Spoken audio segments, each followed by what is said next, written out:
¿Cómo les va? Qué gusto saludarlos. Bienvenidos a Viva la Noticia con el análisis, por supuesto, después de haber recorrido algunos de los temas más importantes que han ocurrido en Guatemala y el mundo. Hoy tenemos que hablar de un tema fundamental, cuáles son los retos para el sector educativo en medio de esta pandemia. Hemos hablado a lo largo de estos meses de la necesidad, por supuesto, de educación para los chicos, con la cantidad de casos que se han dado justamente el año pasado, muchos dejando las actividades escolares y todo lo que implica hacerlo desde casa. Así es que hablaremos de cuáles son los retos de la educación, es el tema que hoy nos convoca en el análisis.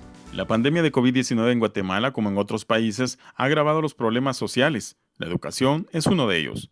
El presidente Alejandro Yamatei declaró el 14 de marzo del año pasado el cierre de los establecimientos educativos tanto públicos como privados, mientras el 31 de marzo el Mineduc inició un programa televisivo para que pudiera dar continuidad a clases de preprimaria, primaria y secundaria, pero no todos los estudiantes tienen acceso a telecomunicaciones y tecnología. Varios maestros están impartiendo sus clases mediante las diferentes plataformas, pero muchos otros están perdiendo su rol como profesores, solo mandando las tareas sin explicar mayor contenido. Según el censo de la población realizado en 2018, en Guatemala el 68% no tiene acceso a Internet y el 78% no cuenta con una computadora. Solo el 16% de los estudiantes del sector público tienen acceso a estas herramientas, lo que limita el acceso a la formación en línea durante la crisis. ¿Cuáles son los retos que enfrenta el sistema educativo en tiempos de pandemia? Es el tema que analizamos hoy en nuestra entrevista. Y saludamos a Jorge Laguardia también, que tiene alguna información importante para compartir al respecto. Jorge, buen día. Gracias, Ricardo. A lo largo de estos días hemos estado hablando del impacto de COVID-19 en nuestro país. Ahora hablamos de la educación y cómo se ha impactado también de la mano de la tecnología. Compartimos con ustedes información más reciente que ha brindado UNICEF. Ellos advierten que las desigualdades inherentes en el acceso de las herramientas y la tecnología podrían agravar la crisis mundial del aprendizaje. El acceso a la tecnología es un problema que separa a los niños del aprendizaje diario a nivel mundial. Antes de COVID-19, la educación ya estaba en crisis. Ahora nos encontramos ante una crisis educativa cada vez más profunda. Sin embargo, también recalcan que UNICEF recomienda que es fundamental proporcionar una diversidad de herramientas educativas y ampliar el acceso a Internet para cada escuela y para cada niño. Sin duda alguna, entonces, son varios los retos, principalmente en este caso relacionados con la tecnología, que de una u otra forma hay que prestarle atención, encontrar soluciones. Para eso, Ricardo, siempre un especialista que nos puede profundizar respecto al tema y encontrar soluciones a corto plazo. Vamos contigo. Gracias, Jorge. Y saludo esta mañana a Oscar López, pedagogo y director de centros educativos. El tema, como decíamos, retos de la educación durante el COVID. Gracias por acompañarnos. Buen día. Siempre tratamos de arrancar el análisis con una radiografía de la situación actual en el sistema educativo frente a la pandemia. ¿Qué nos dice al respecto? Buen día. Gracias por acompañarnos. Bueno, pues gracias por la oportunidad y realmente la situación en el sistema educativo público pues está pasando por carencias. Esto ha sido antes de la pandemia y con la pandemia pues nos ha demostrado la imagen más cruda de nuestro propio sistema. Vemos, por ejemplo, infraestructura deficiente, vemos que no se le ha dado desde hace años mantenimiento a lo que son las aulas, a los centros educativos, desde que entró en vigor la gratuidad de la educación. Y también el Estado no ha hecho un esfuerzo por mejorar esta situación. Se han hecho algunos esfuerzos referente a programas de apoyo que benefician directamente al estudiante a motivarlo a asistir a las aulas, pero son pues programas o situaciones que alivian, mas no mejoran en sí el proceso educativo. Y adicional, pues el proceso educativo como tal, pues nos ha afectado mucho sobre la pandemia, especialmente aquellas comunidades que han sido alejadas o que tienen inconvenientes de comunicación, hoy son las más afectadas de poder recibir el pan del saber. Bueno, indudablemente a su criterio y de acuerdo a lo que hemos visto a lo largo de este año y unos cuantos meses que ya han pasado, ventajas y desventajas de este nuevo sistema educativo en línea, obviamente no había de otra, era lo que estaba ocurriendo en la mayoría de los lugares del mundo, pero es donde más se ha establecido la discusión, qué hacer justamente con los chicos en época escolar para que no pierdan los objetivos que hay en cada año.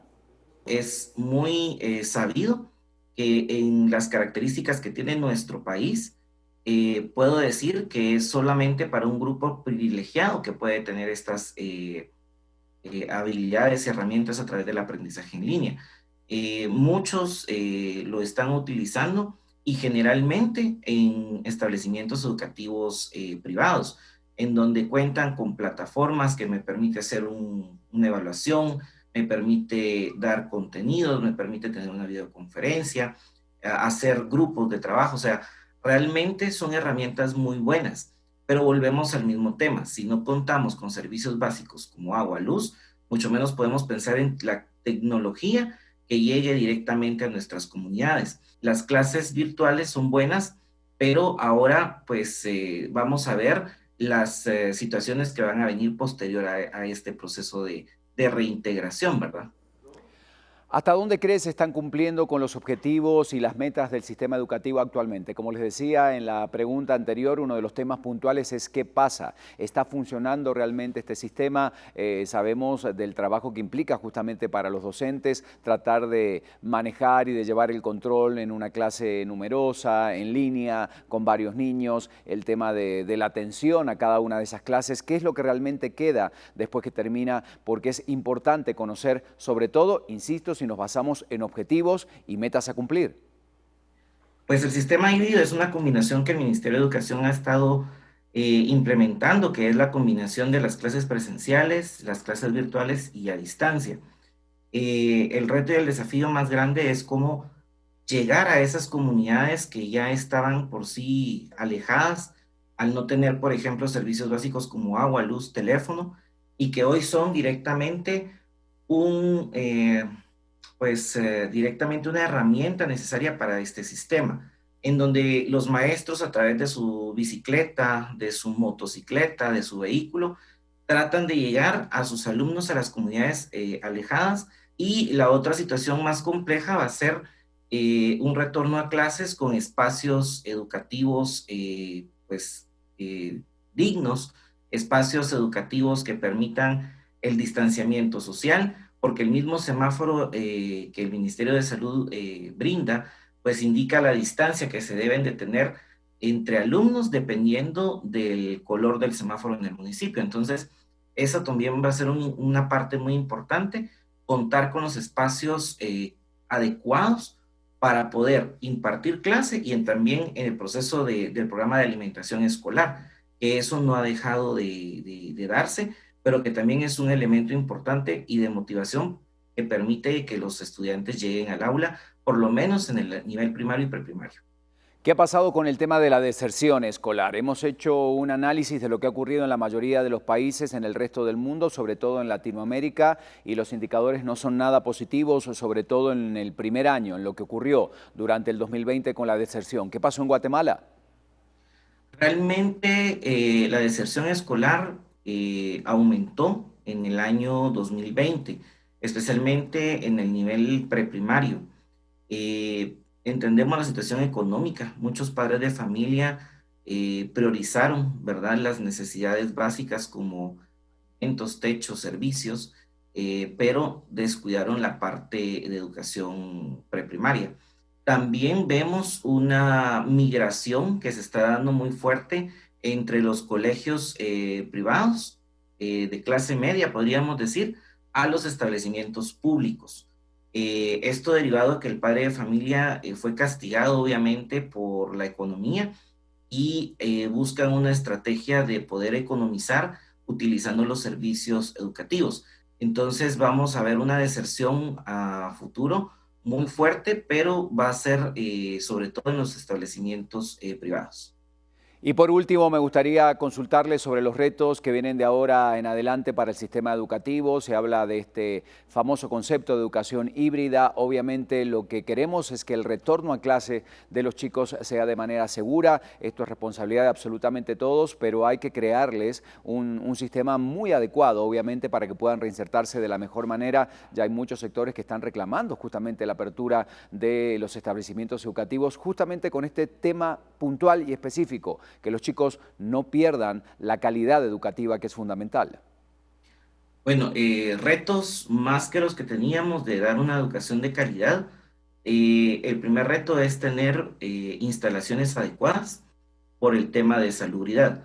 No podemos regresar a clases si los establecimientos educativos no cuentan con servicios sanitarios dignos con el agua potable dentro del centro educativo, porque es importante para el lavado de manos y así prevenir el COVID.